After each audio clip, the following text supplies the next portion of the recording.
నీ భక్తి నీకు ధైర్యం పుట్టించదా? నీ నిరీక్షణ నీకు ఆధారం కాదా? ఈరోజు నేను అంటున్నాను, ఈ భక్తి నీకు అర్థం కావద్దా? ఏమండి, అక్కడ కూర్చున్నటువంటి ఆ సౌండ్ ఆపరేటర్ గారి యొక్క మిక్సర్ కొన్ని లక్షల రూపాయలు ఖరీదు ఉంటుందండి. ఇదిగో ఈ బాక్స్ ఒకటి 30 రూపాయలు 40 రూపాయలకి ఏం రావు, వేల రూపాయలు, లక్షల రూపాయలు పెట్టుబడండి వీటి మీద. ఇదిగోనండి వీడియోగ్రాఫర్, ఆ కెమెరా కొన్ని లక్షలండి, వాటి మీద వాడు బ్రతుకుతున్నారు. దానికి ఒక అర్థం ఉంది. ఈ ఇన్స్ట్రుమెంట్స్ అన్ని ఎక్స్పెన్సివ్ అండి. They have invested lakhs of rupees upon them, they are living upon them. వాటి మీద వాళ్ళు బ్రతుకుతున్నాడు అనుకో అర్థం ఉందండి. కిరాణా కొట్టు పెట్టుకుంటాడు ఒక ఆయన, అర్థం ఉందండి. సెలవులు పెట్టుకుంటాడు ఒక ఆయన, అర్థం ఉందండి. బండి మీద అట్టిపళ్ళు అమ్ముకుంటాడు ఒక ఆయన, అర్థం ఉంది. గవర్నమెంట్ ఉద్యోగం చేస్తున్నాడు, అర్థం ఉంది. ప్రైవేట్ ఉద్యోగం చేసుకుంటున్నాడు, అర్థం ఉంది. నేను ఓవరాల్గా అడుగుతున్నాను, భక్తి ఎందుకు చేస్తున్నాను? భక్తి ఎందుకు చేయాలి అసలు ఈ మానవుడు? భక్తికి మీరేం పేరు పెట్టకండి. ఎవరైనా ఎవరికి నచ్చిన విధానంలో వాడు చేసుకోవచ్చు, తప్పేమీ లేదు. కానీ అసలు ఎందుకు చేస్తున్నాం అనేది ఇక్కడ ప్రశ్న. క్రైస్తవులు ఒక రకమైన ఆరాధన చేసుకుంటారు, ఓకే చేసుకోండి. Basic question is why you are doing. ఇక అన్యుల భక్తి విధానం చాలా రకరకాలుగా కనబడుతుంది. ఒక ఆయన దిగంబరంగా ఉంటాడు, ఒక ఆయన శ్వేతాంబరుడుగా ఉంటాడు, ఒక ఆయన గోల్చి పెట్టుకుంటాడు, ఒక ఆయన కాషాయాంబరుడుగా ఉంటాడు, ఒక ఆయన ఒళ్ళంత బట్టలు కప్పుకుని నాట్యం ఆడుతాడు, ఒక ఆయన ముళ్ళ కంపల్లో పడుకుంటాడు, ఒక ఆయన నిప్పుకొండను తొక్కుతుంటాడు, ఒక ఆయన అడ్డంగా గుర్తు పెట్టుకుంటాడు, ఒక ఆయన నిలువుగా గుర్తు పెట్టుకుంటాడు, ఒక ఆయన మోకాళ్ళ మీద పర్వతం ఎక్కుతాడు, ఒక ఆయన పొల్లు దండాలు పెట్టుకుని దేవుడి దగ్గరికి చేస్తాడు, మరొక ఆయన దేవుడిని చూడాలనుకుని కాలి నడకన వెళ్ళి దైవ దర్శనం చేసుకొస్తాడు. పల్ని లాంటి ప్రాంతాల్లో 4 సాగు తీసుకొని సోలం తీసుకుంటాడు, ఒళ్ళంతా వెనకాల కుక్కాలు పెట్టుకొని రథంలో అవుతాడు మరొకడు. ఎందుకంటే శరీరాన్ని ఎంత తోల కొట్టుకుంటున్నారంటే భక్తి ఎవరినేమన్నట్టు ఎందుకు చేస్తున్నారన్నది ఇక్కడ ప్రశ్న. ఎందుకు మనిషి ఎంత నలగొట్టుకుంటున్నాడు? సోలాలు తీసేసుకుంటున్నాడు శరీరం, తొడలకి కుక్కాలు పెట్టుకుని వేలాడుతున్నారు. నా దగ్గర వీడియోలు ఉన్నాయి. బండికి పైనుంచి వేలాడుతున్నారు తాళ్ళతో గొలుసులతో పట్టుకొని.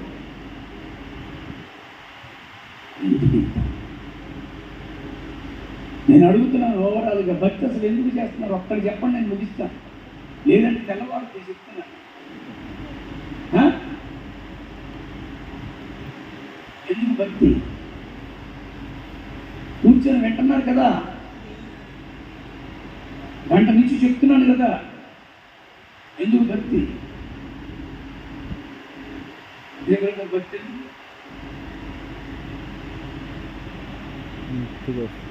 చెప్పండి, ఏదో ఒకటి. అసలు మానవుడు భక్తి ఎందుకు చేయాలంటే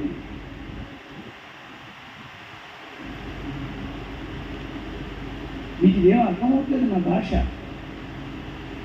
నేను చెప్పేది అర్థమవుతుందన్న వాళ్ళు చెయ్యొద్దని కొంచెం ఊరు బాబు. సరే లేచి నిలబడదాం, ప్రార్థన చేసుకుందాం. ఎందుకు అది చేయదు? ఆయన ఎవరు దైవజనుడు అన్నాడు, క్రైస్తవులు అబద్ధం ఆడరాడు. ఏం చేయమని? క్రైస్తవులు అబద్ధం ఆడరు, అలాగని నిజం చెప్పరు. అలా కూర్చున్నారు. భక్తి ఎందుకు చేస్తున్నారు?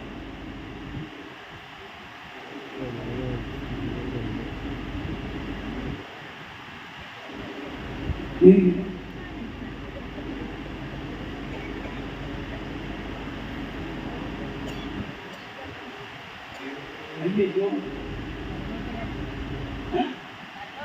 ఊరికే ఓ అందుక ఏదో అన్నమాట బుద్ధం తప్పుకుంటూ నా వరకు కావాలిగా. ఏమన్నా భక్తి ఎందుకు చేస్తున్నావు? నీ గురించి అడుగుతున్నాను వెనకాల. భయ్యా భక్తి ఎందుకు? భగవంతుని అనుగ్రహం పొందడానికి. ఇంకా కొంచెం వివరంగా ఎవరని చెప్పగలరా?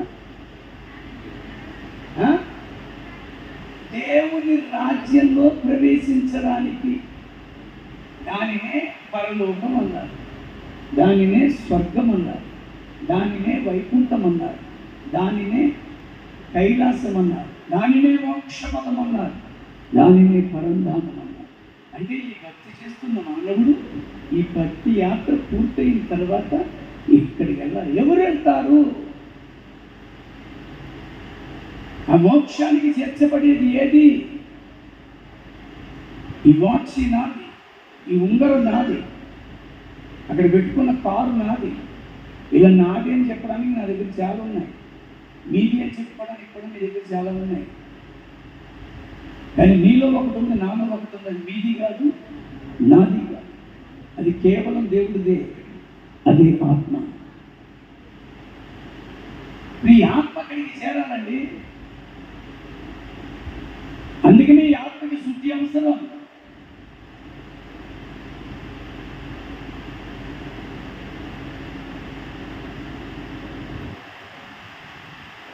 మైకాచు ఈరోజు నీ ఆత్మస్థితి ఏంటి? నీతిమంతుడిగా మార్చబడితే తప్ప పరమాత్మ దగ్గరికి చేర్చబడలేవు మిత్రమా. అవేమీ అర్థం కాకుండా నీ ఇష్టం వచ్చినట్టుగా భక్తి చేస్తే భక్తి శుద్ధ శూన్యమైపోతుంది. అందుకని అంటున్నాను, ఒక రోజు వెళ్ళేది ఆత్మ ఒకటే. మళ్ళీ ఓపెన్గా చెప్తున్నాను, దేవుడు హిందూ కాదు, దేవుడు ముస్లిం కాదు, దేవుడు క్రిస్టియన్ అంతకంటే కాదు. యోహాను 4:24 ప్రకారంగా దేవుడు ఆత్మ ఉన్నాడు కనుక ఆయన ఆరాధించువారు. ఈరోజు నీ ఆత్మస్థితి ఏంటి? అని నీతి మొత్తం ఆపాదించబడిందా? నువ్వు పరలోకానికి వెళ్ళాలని ఆస్తూనే కదా వస్తున్నావు భక్తి చేయడానికి. అది ఏ భక్తి అని విమర్శించద్దు, ఏ భక్తి అయినా చెయ్యి. కానీ అక్కడికి వెళ్ళడానికి నీ ఆత్మను సిద్ధం చేసుకోవాలంటే దానికి ఉన్నటువంటి పాప చీడంతా కడగబడాలి. అలా కడగడానికి తన రక్తాన్ని వినియోగించాడు లోకరక్షకుడిగా వచ్చేసి. ఆయన లిటరల్గా అక్షరార్థంగా రక్తం పోయలే, ఆ రక్తంతో మన మనస్సాక్షిని కడిగాడు. ఈరోజు నీ మనస్సాక్షి అన్న రక్తంలో కడగబడ్డమే యేసు రక్తంలో కడగబడ్డమంటే. హెబ్రీ 9:14 ద్వారా నిత్యుడకు ఆత్మ ద్వారా తనను తాను నిర్దోషునిగా అర్పించుకొనిన క్రీస్తు యేసు యొక్క రక్తము నిర్జీవ క్రియలను విడిచి జీవము గల దేవుని సేవించుటకు మీ మనస్సాక్షిని ఎంతో శుద్ధీకరిస్తుంది. ఎక్కువగా ఈరోజు నీ ఆత్మ శుద్ధీకరింపబడిందా? ఆత్మకు పట్టిన పాప చీడ తొలగిందా? ఇప్పటికీ పాపం పోగొట్టుకోవడానికి మనిషి విశ్వ ప్రయత్నం చేస్తున్నారు. ఏ గుడికన్నా వెళ్ళండి, తీర్థం పోస్తారు. అకాల మృత్యుహరణం, సర్వరోగ నివారణం, సమస్త పాప క్షయకరం. ఏ దేవుడైతే దేవుని పాదోదకం పావనం శుభం. పాపం కడగబడాలి.